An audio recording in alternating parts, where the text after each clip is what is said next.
much for being here. As introduced by, thank you, the NCCA rep, thank you so much.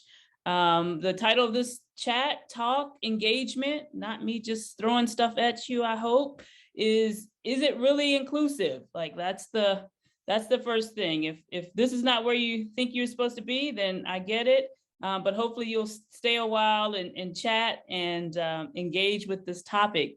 I'm going to be attempting to share some things with you. Hopefully the video that I want to show will work. So we just hope technology will work. If not, we'll get through it. So is it really inclusive is the title. Let me go ahead and start sharing now. And again, hopefully it all works how I envisioned it. Let's see, Sarah, don't mean to call you out, but can I get a thumbs up if you can see my PowerPoint? Oh, thank you, Sarah, you are awesome. All right, so again, my hope is that this is an inclusive chat and not just me talking to you, at you. I'm sure there are folks in the room that are very knowledgeable, and so I definitely want to bring all that into this space. My name is Michelle. I am so privileged and honored to actually be in private practice right now. I see anywhere from 6 to 10 clients a week here in North Carolina. I am also privileged and honored to be a full-time professor, assistant professor at Wake Forest U. So I enjoy the abilities of teaching counselors while also actively engaging with clients. I see clients from my youngest right now, 7, all the way, I think my oldest right now, I don't know, probably mid-40s, mid-50s. I see couples, families. I love the mixture of working with people. I think what drives me the most as far as my expertise, if I were to say that I had one, would be with the kiddos. They drive my passion for the work and creativity. So that's a little bit about me. If you don't mind, I'm going to go over just a bit of what I hope to cover during our 50 minutes together.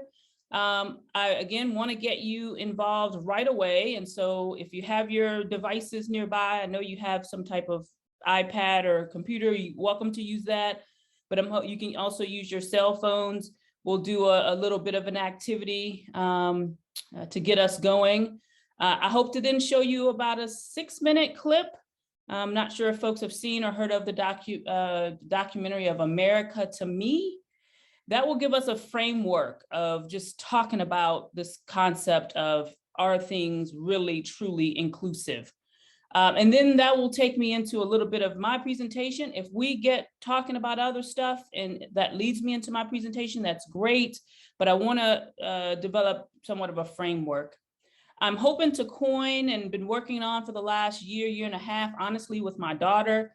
She's a little bit brighter than me when it comes to these concepts. And a few years ago, we just started talking, and this concept of faux-clusivity, which I'll talk a little bit about that, and it'll become pretty clear throughout the presentation. Are we making strides? I don't want us to make the assumption or that there's not strides being made, but now what? What now? What else do we do? What else can we do to make sure that there's not a false sense of inclusivity, i.e. faux-clusivity? If you have any questions, I think I can see the chat for the most part. So again, feel free to pause me, jump in. Let's make this as interactive as possible. But this is what I hope to get through during our time together. All right, so if you have your devices, if you're able to and willing to participate, please text to the number, as noted here, 22333. The message you will send is my name, first name, Michelle, 2 L's, first 4 of my last name, GHOS, 404. That is the message you will send.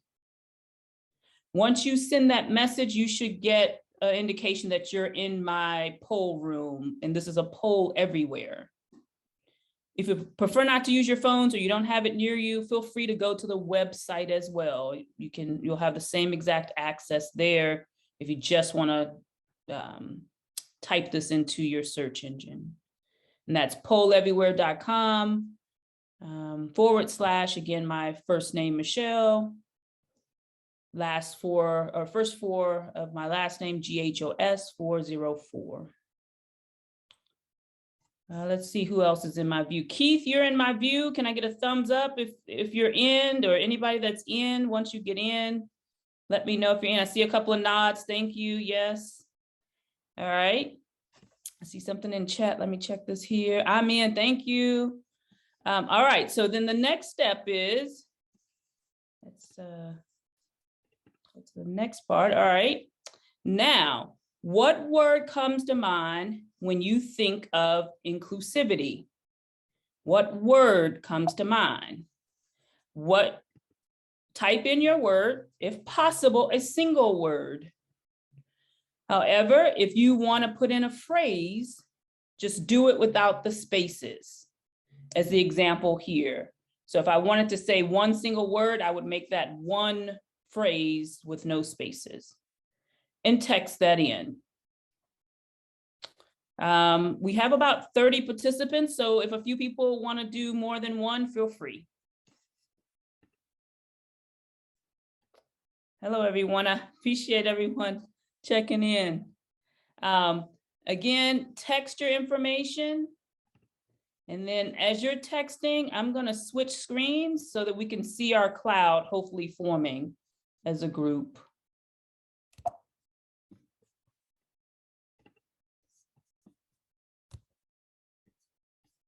All right, let's see what we got here.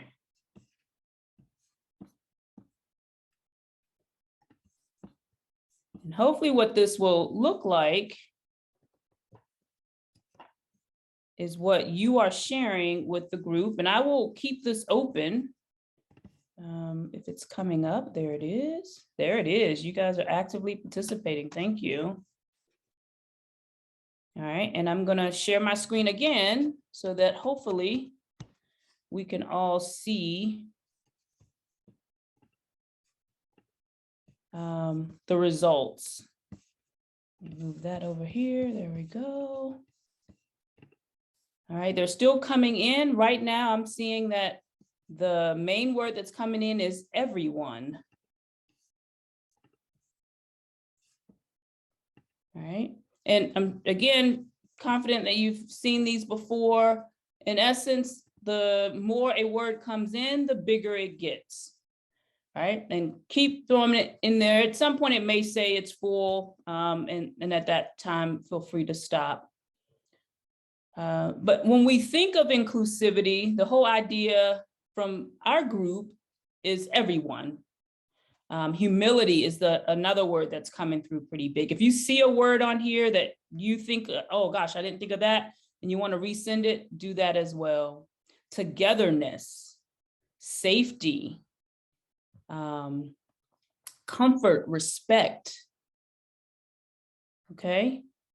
I see someone that said, at least one person said alone. All people, intentional. So keep those coming. I'll keep that running throughout our time together. Thank you again for participating with that. I'm gonna switch again back to my PowerPoint. And actually, I'm gonna go ahead and start the video from here so we don't get disconnected here. All right, we should see, again, Sarah, you're in my view, CBS this morning, School Matters. You seeing that? Yes, thank you, Sarah. All right. This morning in our series, Can we hear that? Matters, we're taking a look at racial inequity in education. Test scores show the achievement gap between students of color and their white classmates widens as high school graduation approaches. Adriana Diaz is at one high school in suburban Chicago where a diverse community struggles to find equality in the classroom. Adriana can't wait for this. Good morning to you. Good morning, Gail. Oak Park, Illinois is one of those communities that prides itself on being diverse and progressive. People move here because of that. So this might be where you least expect racial inequalities at school. But as they explained in a new docu-series, some students who go to school here tell a different story. One thing about being a kid of color in the American school system is definitely just everything is stacked against you. Some kids have that mindset growing up. They can be like 10 growing up, like the world doesn't see me as worthy. I've always noticed the racial makeup of my classes and how being in more advanced classes, like there are definitely more white students. Somebody's gonna feel. Charles Donaldson, Grant Lee, and Caroline Roebling-Greist all say racial inequity exists at their school, where cameras followed them for the Stars docuseries America to Me, beginning in 2015. And a lot of people are talking about it around the school, and I think like maybe every day, like maybe 2 to 3 new people come up to me. Oak Park River Forest High School is in an upscale and progressive Chicago suburb that prides itself on embracing diversity. We've seen a lot of films and a lot of focus on poor, besieged communities, public schools with no funding, violence in the community. But what's going on in a place like Oak Park, where a lot of those more obvious obstacles to education equity are kind of eliminated? Director Steve James is from Oak Park, and his 3 children went to the school. Much of his work explores racism and adversity, including the critically acclaimed Hoop Dreams in 1994. America to Me is the first time he's covered similar themes in his own neighborhood. When you are dealing in a very liberal community where people feel like they have a tremendous amount of self-awareness and sensitivity, then it brings to the fore the ways in which we are not as sensitive as we may think we are. Where is 230? The series captures universal teen trademarks. Who's looking for 230? Getting lost as a freshman. That was him. And high school crushes. That was him. But frays in the school's diverse racial tapestry quickly come into focus. Some Black and mixed race students say they feel like outsiders. I knew that the school wasn't in a sense for me. All the white kids, they know that they never have to question whether or not they should be here. Inequity also appears in the numbers. White students at the school scored an average of 33% higher than their Black peers on standardized tests in 2016. What did you think of the series when you saw it? Had a lot of emotions. Principal Nathaniel Rouse was against the docuseries from the start, but the school district voted to let the show go on. There's a concern and perception out there that all of our students are struggling. Those lived experiences are real and we need to work on those. But again, that's just simply not the story of all of our students. I think that what is unique about us is our willingness and attempt to address those issues with action-oriented opportunities. Beyond interactions with teachers, America to Me also documents how students interact with each other. Whether it's in the lunchroom or certain clubs or teams, like cheerleading, to see it up close and to sort of see the ways in which kids sort of segregate themselves was eye-opening. I almost cried when EVE died. Just being diverse, like some people think, oh, that solves the problem. Like, oh, we're all living together. But no, some people are living and some are like just barely surviving. I think the truth is that racism and supremacy is no longer legal. So it kind of just happens behind closed doors and is underlying, but it's still very present. Even at a school like this, as diverse as this. Yeah. How do you think schools should fix this kind of problem? I definitely think there needs to be more talks, focus on trying to stop that institutionalized racism. And it's not only in the high school, you need to go back to the elementary school, back to the middle schools, because that's where those things can form in some people's heads. There needs to be curriculums and things taking place that can form better equity, because it's never going to be perfect, but we can at least try. The students told us they know these are difficult conversations to have, but that they're necessary to have. They've actually gotten together for watch parties to view the series. Now, the students, the school, and the filmmaker told us they know that these issues aren't unique to Oak Park, but they, of course, plague many parts of the country. John? Adriana, thanks. And that's what, of course, makes it powerful. Is it's not just a unique case. I thought Grant Lee, when he said the world doesn't see me as worthy. Me too. It gave me a goosebump. And I like Caroline, who said, listen, it still exists. We just don't talk about it. And we do have to talk about it. That's why I think something like this is so important, because it makes people so uncomfortable, because no one wants to be labeled a racist. But until you have the conversation that there are some differences, that make us all unique, and that it's okay. The differences are The phrase okay. institutionalized racism. We talk yes. about how these things are systemic, Yeah. they are pervasive, and you don't even realize that they exist, that you're treating kids differently by some unconscious bias that you have. You have to talk about it. You have to point out the details and the data that they're scoring 33% Yep. less than white students. That's a problem. That's a problem. And it is great That to can see be, that can it be can be- corrected too. Yes. Mhm. Can be and the corrected. filmmaking has its power because you see what it looks like when you're a student of color moving through a hallway in which you have your own lane, where you are not a part of the mix, but you are, and that is so powerful to see it and experience it rather than just hear the And it's words. awful to be at a place and you don't feel part of the community, especially at that age. That's a very debilitating thing. So bravo to Charles, to Grant and Caroline for speaking up the way they do. Really smart kids. We got to tell people that Liberty Mutual customizes car. All right, we're not going to talk about Liberty Mutual. Get rid of that. All right. All right, so hopefully that starts our conversation. Any immediate reactions or thoughts to words that were being shared or are being shared with our cloud, as well as the docuseries kind of overview? Any thoughts immediately in regards to inclusivity that immediately pops in your head? Doc, the first thing that came to my head was the picture that the video that we just saw all over national TV when the two teens was fighting in the mall.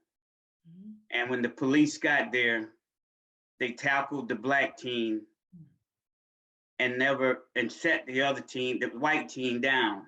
Mm-hmm. And hauled the black teen off to some holding cell. Mm-hmm. And even when the white teen held his hand out to be handcuffed, they told him, "No, you okay." Wow. That was just, it was just a picture that was just laid out for America. It was just automatically ingrained in their head who the threat was. Absolutely, absolutely. That sends chills down my arm as you were saying that. Yes. Wow. Keith, we could just stay right there the whole time. Like that's just powerful, right? Just even that visual. What else comes to mind, sits with folks, even in response to Keith sharing, thank you so much, and or other pieces? What comes to mind? Inclusivity. Yeah. I was really surprised that the principal was against the series coming out. Like I was not expecting that. I was like, what? That just shook me. Mm-hmm. Mm-hmm. And we don't know, but from appearances, appeared to be a person of color, right? We don't, again, looking just at phenotype, appeared to be a person of color and would seem to want to have that information. Thank you, Sarah. I think that was. Anyone else before we move on? I'll say that I think the lunchroom scene reminded me of actually probably 40 years ago in school, the notion that there's segregation happening in the lunchroom, mm-hmm. and people tend to think it's the BIPOC population that's always segregating, and they never think of all these tables of 10 groups of white children who are sitting together, that they are segregated, because the assumption is always that the more marginalized populations are the ones who have to come sit with them. And they don't in that. So I don't know what the dynamics of the school is, but just seeing it visually reminded me of that sense of the comment used to always be, "Oh, why do you Black people sit by yourselves?" You know, I think that's Daphne. Yeah. Daphne, thank you. I used to work on the West Coast, and I'm gonna go back to sharing my screen. And if anyone else wants to share in chat, feel free. And I got to visit. We were doing some just supportive of the local school systems. And I went to the school that was well known in the community, well thought of, thought to be inclusive, et cetera. And I remember the school counselor said to me, "Now, I want you to be open and honest as to what you observe." So it's like 4 levels to the school, like literally 4 floors to the school. And when I walked, I thought, wow, I'm seeing like, on the top floor, like most of the students were kind of laying around doing lunch. They weren't eating. The second floor, it was totally divided by floor according to what the guidance counselor said was typically social economic status. She said the homeless kids or the kids that they knew were living in impoverished situations, usually all the way went to the 4th floor so they could sleep during lunch. And I was like, whoa, like it didn't even cross my mind. Like, what about food? And so they said, well, they're sometimes embarrassed to go get food because now they got to be seen going to the 4th floor. They're just trying to get to the 4th floor, right? You know, and then the kids, and there was a group of kids that always left because they had vehicles and could get to the local fast food places. And so it was so divided amongst social economic status. And so it still exists. The table, the you know, lunch table situation still unfortunately exists. And thus the idea that, are we really inclusive, right? We say, and again, in a student school in Chicago, and we probably have our thoughts about Chicago, but this is a school that was integrated, that was services, programs, all those things present, but yet there was a lot of disparities. And so that was, that docuseries is out. So feel free to check that out in full at your leisure. America to Me, that followed them.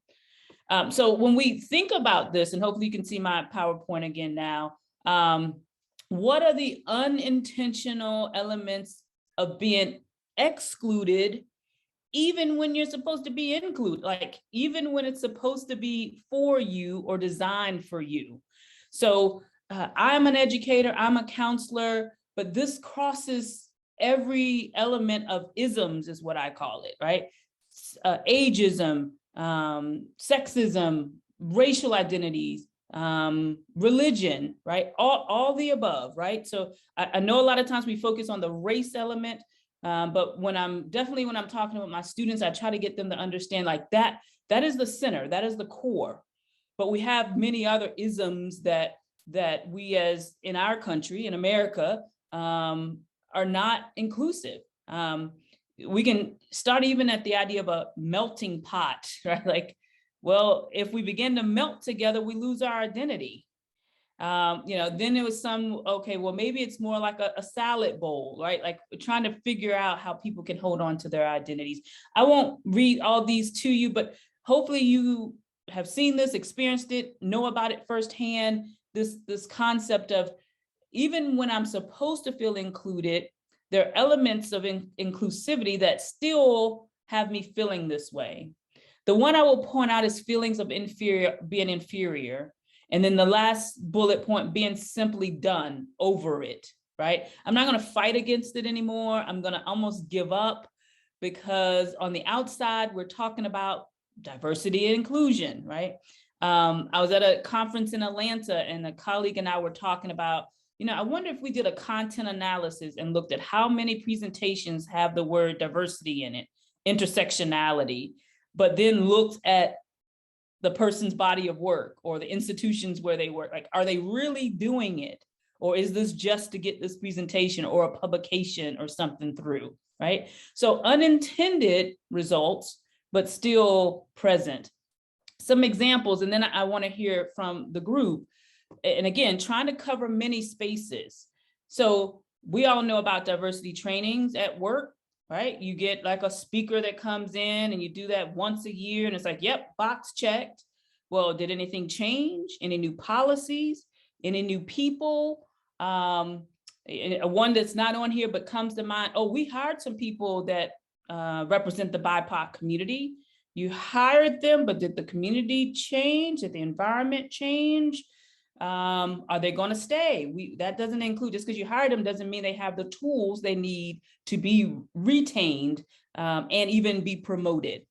Are there conversations happening after the training? Did you just have the training and then everybody went back to doing all the same stuff they were doing before?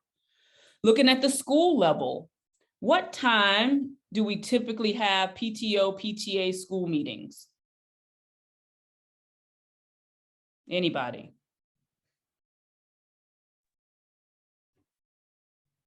5 o'clock, 5:30? I think after hours, like 5, yes. Yeah. Okay. Now, what about my second shift working parents? Can they get there? Probably not, right? So they're working 2 to 10. They're working 3 to 11.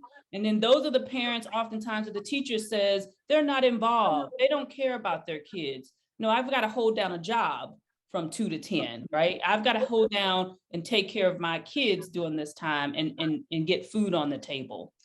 Even the title, right? Parent versus guardian, right?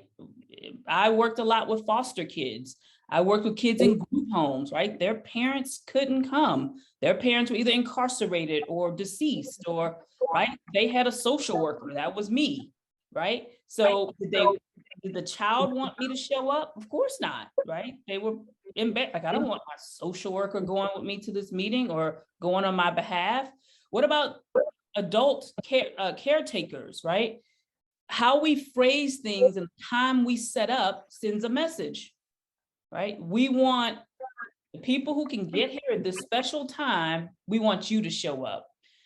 Of course, we can spend some time on Heritage Month, Black History Month. We're here right now. We got the whole 28 days to celebrate Black History Month. We can talk about this for a long, long time, right? So yes, is it exciting that we have this period of time? Sure. But then what changes? What adjustments have been made in this month that's going to carry over for the 11 months? When we talk about teaching and training, okay, February, I'm going to get in all these trainings, but what about June, July, December, like all the months, all the days, right? And there's other important dates that are coming up in women's issues, right? Are there just certain months that we talk about pride issues, right? So what changes are actually happening? And that's just some examples of how we say it's inclusive. We're setting aside on purpose to say we did something. We checked a box. We made this available. But when we really examine it, we are leaving huge populations of individuals out. Thus that concept that it's a faux sense of inclusivity. And so I wanted to, let's jump here. Well, I'll leave that here for a second. So the term faux inclusivity is just what I explained. Intentions are good, but misguided, right? We want parents to be involved. But are we getting the parents involved that maybe kids are struggling? Are we in some way putting a label on parents that can't show up at a certain time? When we think of those that are not of abled body, we know we have the ADA regulations. How many of our workplaces don't quite measure up, right? Or if someone showed up in a chair, they would have to go on the other side of campus or the other side of the program to get to where everyone else can get to by just walking up the steps, right? We continue to isolate, right? We think, again, we're doing good, but yet we have these moments where folks are isolated. It also becomes this passive way of addressing concerns versus a very passionate, directive way of addressing concerns and things that come up. Faux inclusivity, appearance that it's there, but when actuality, it is not there.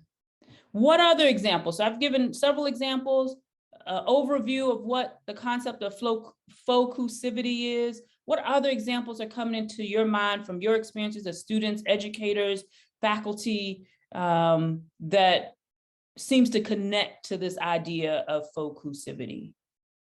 Feel free to either add in chat or unmute yourselves and chime right on in. But Doc, one thing that come to my mind is what we're seeing is happening in the sports arena. The lawsuits that was just passed, NBA women are trying to get paid just like the men. So I was really happy to see the women in soccer. They got that victory. They was excluded. Yeah, and had to fight a long time and got slandered in the news for a long, long time. Exactly. Yes. And, they want to be included. Yeah, and they wanted to affect their financial side, right? Like, absolutely. And in the case of, I mean, I could talk sports all day, Keith, you just went down my alley. In the case of sports, they're winning more championships than the men. So let's talk about that. And they were getting paid less and had to fight for years just to get what they deserved, right? In chat, I see a thought about how the school may be zoned. Oh, yes. And if there was any gerrymandering, absolutely. After school programs, right? What else is coming to mind for you? Again, appearing that we're doing it. And I say we, community, states, individual agencies, we're appearing that we're doing it, but not quite. Other thoughts or comments?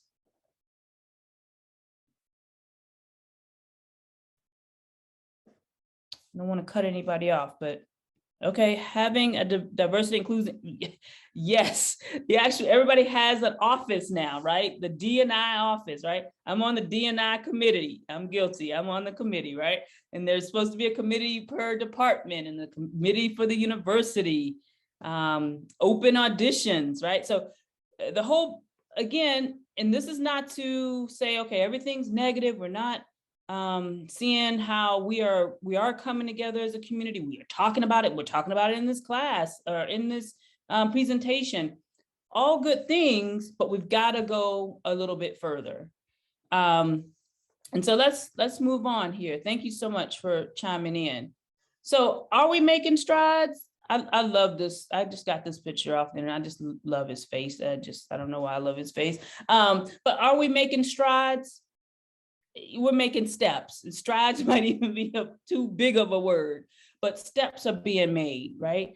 Educators, again, students in training are noticing things happening. But every time something happens, we get a story like Keith shared, like, okay, this is in the news. This is happening like within a few days ago. Like this is not happening years ago. This is happening now. This is happening after we've gone through a huge upheaval over how George Floyd was killed on that. Like we've gone through that and still folks are not able to see the disparities, right? And so have there been strides? I don't want anyone to leave like, oh, this was just so negative and we didn't see the progress we've made. We've made lots of progress. Microaggressions is another term that we see used in so many places. This term was back in the 70s, created by a Harvard psychiatrist, I believe he was. And so now all of a sudden, Sue came about and now it's blown up. Well, we had this term a long time before, but it's just now being recognized. And so I won't spend time going through that. I'm confident that most of you have had some type of microaggressions training course, right? We know the different type. But so are we making strides? Absolutely. We can talk about those. We can even sometimes acknowledge that maybe I've engaged in one. Oh my goodness, I have to be careful how I interact and how things that I might say. And so now it becomes, what's next? Like we're still looking at these results, this false sense of equity, right? Believing that, oh gosh, I have an opportunity when truly there's not an opportunity there. You're just that person who meets a quota. You're that person who says, okay, yep, we hired this person, we brought on this person, but they're just there to meet a quota. Someone mentioned the diversity inclusion office. What is the office doing? What is the committee doing? Is it just there in name? Is it there again to be able to note that we have certain amount of participation, but what is being done? We often then see resistance, especially folks in the BIPOC community, those that are representative of the minoritized community. There's resistance, right? At some point, there are some people that are going to stand up and say, I'm just not going to deal with this anymore. I'm tired of it. Unfortunately, sometimes that come out as anger, frustration, right? And then we get a label for that, right? Thinking about our teens in school or even in colleges, young adults, where they're fighting for so much just to sustain, and then they get labeled in a certain way. And oftentimes those labels follow them. Negative school work community cultures, I mentioned that, and inconsistency in training. Building awareness, knowledge, and skills, but now we need action. Even our multicultural competencies, the MSSJCC says that now we've got to be aware, right? It's more than just these basic things. Now we got to do some action, got to have some action here. So then what now, right? I don't want to kind of leave the discussion with there's nothing else. What now? And so this idea of creating a safe space to have tough discussions and conversations. I think our LGBTQ plus population have been really working to create safe spaces. And those safe spaces have got to extend way beyond the classroom, way beyond a conference, that sometimes you're going to have discussions with people and you're going to leave a little heated, right? Because you don't agree, but you're there to try to make change. Lean into discomfort. You heard with the clip I showed, like the whole idea is that we get scared to talk about these heated topics. You know, our blood pressures go up and we're like, oh gosh, you know, something, I don't want to say the wrong thing, or I don't want to be misunderstood. This also doesn't mean that just the people of color, we need, this is when people like to say it's the human race, this is a human issue, right? It's a every individual issue that until we all can feel comfortable and appreciated and acknowledged, right? In the mental health field, some of the research says a lot of the time why clients don't return to us is that they don't feel seen. They don't feel acknowledged. They don't mean you didn't see them as a person. You didn't see the areas where their lives, there were points of intersectionality. Sue has recently come up with areas of micro intervention. So going beyond just micro aggressions, we can recognize them. Sue, 2019, I had an honor of meeting with him and talking with him in a training where he did present on the micro interventions, which is now in an article and I believe part of a book. So what does that look like? I see some notes in the chat. Let me just peek. Yes, incremental steps. Thank you. So like now what? Like, okay, we got this idea that we know it exists, a way to moving away from. So moving away from this false idea to authentic exchange, authentic change, meaning when we recognize, oh my gosh, those who come to our lectures who happen to be not of able-bodied, gosh, they've got an extra 5-minute excursion around the building before they can get access to the auditorium, right? Yes, there is an elevator, but it's on the other side of campus, right? Oh, there are steps. Well, they can't use the steps, but if they would go another 100 feet, they'll be able to get here. The inconvenience of, right? We can talk about a lot of things when it comes to inconvenience, right? I look a lot of times at services provided to seniors, right? How many seniors really jump on the internet every day, right? So if you don't know how to navigate online services, you don't know how to follow up with your medicine, you don't, right? Because that's not a part of your world, right? But they, oh, we sent your mother, we sent your grandmother an email. They don't have an email address, right? Assuming that they have that ability. Authentic change, right? How do we get that out? And we do that by reflecting on what the goal really is, right? What's the target? What's the purpose, right? Do we need to have more than one opportunity? Back to PTO, PTA, right? Do we need to have some that we have some meetings in the morning and then we do have some in the evening, right? Yes, it's going to possibly require a few more resources, but that's what we need to do to be completely inclusive or be working for inclusivity. Be intentional, being open and willing to acknowledge where there are inconsistencies. Be willing to acknowledge that we, the educator, the counselor, the parent, that we made a misstep. We did not include this population. We didn't think about it, right? And make steps to correct that. We've got to continue to be courageous. Move away from exclusive titles when we can. Make time and schedule adjustments when we can. I mentioned that. Provide different services that meet the needs of all, right? I think 2020 showed us that lots of stuff can be done online, but it also highlighted how many people don't have viable internet, right? How many people that either tried to go to the library or even in their communities, even at the library, it wasn't sustainable internet lines. And then seek input from the population. I was lucky enough to do some work in St. Lucia a few years ago. And before we did services there, we did a survey so that we were not just going there telling them what to do. We got some feedback about what services they felt like they needed in their schools and provided that for about 3 or 4 years.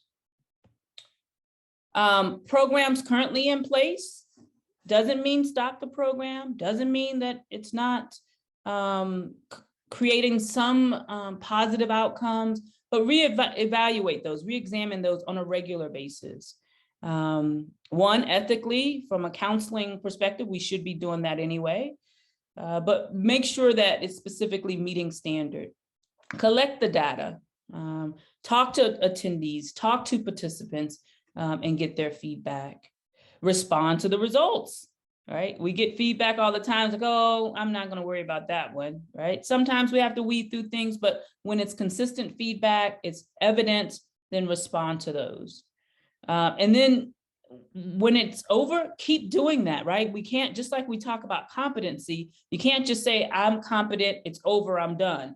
Again, I say to my students, if you ever think that you've learned everything you can about culture and diversity, retire, you become dangerous, right? We should be learning and growing until we no longer exist, right? So even when you say, well, we've reviewed this program over and over and over again, my gut is you can still review it, right? Add to it, how to trim it down and make it even more advertising to others.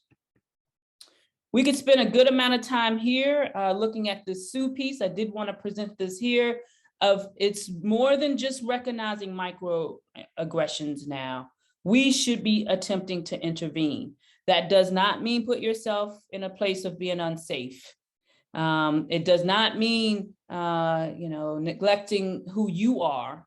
And then again, depending on where you stand, it might mean that you're willing to put yourself in an unsafe place. But that's not what's being asked for in the sense of you must do this in order to be competent from a cultural level.